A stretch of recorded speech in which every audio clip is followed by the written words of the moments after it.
అందరికీ నమస్కారం. నేను మీ విశ్వం. ఈరోజు మరో కొత్త కథ చెప్పబోతున్నాను.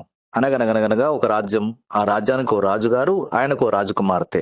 ఆ రాజకుమారి వివాహ మహోత్సవం సందర్భంగా వివిధ రకాల తీపి వంటకాలు చేయడం కోసం రాజుగారు రాజ్యంలోని ప్రజలందరినీ ప్రతి ఇంటి నుండి ఒక చెంబు పాలు తెచ్చి రాజమందిరం దగ్గర ఏర్పాటు చేసిన ఒక పెద్ద గుండిగలో పోయిండని దండోరా వేయిస్తారు.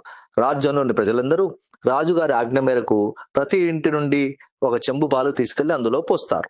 మరుసటి రోజు వంటవాళ్ళు వచ్చి ఆ గుండిగలో ఉన్న పాలను వేడి చేయాలని ప్రయత్నం చేసేసరికి అందులో పాలు ఉండకపోగా మొత్తం నీళ్ళే ఉంటాయి. ఏం జరిగిందని రాజుగారు ఒక రైతును పట్టుకొని ఆరా తీస్తే, నేనొక్కడినే నీళ్లు పోస్తే ఏమవుతుంది, అందరూ పాలే పోస్తున్నారు కదా అని నేను నీళ్లు పోశాను మహాప్రభు, నన్ను మన్నించమని ప్రాధేయపడతాడు ఆ రైతు. ప్రతి ఒక్కరూ అలాగే అనుకుని అందరూ నీళ్లే పోశారు. అందుకే గుండిగ నిండా పాలు కాక నీళ్లే ఉన్నాయని రాజుగారికి అర్థమై నిర్ఘాంతపోతారు.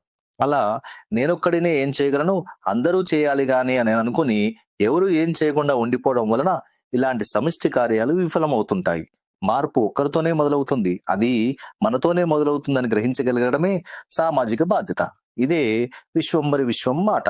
ఈ మాటలను మూటగట్టుకోవాలంటే లైక్ చేయండి, ఫాలో చేయండి.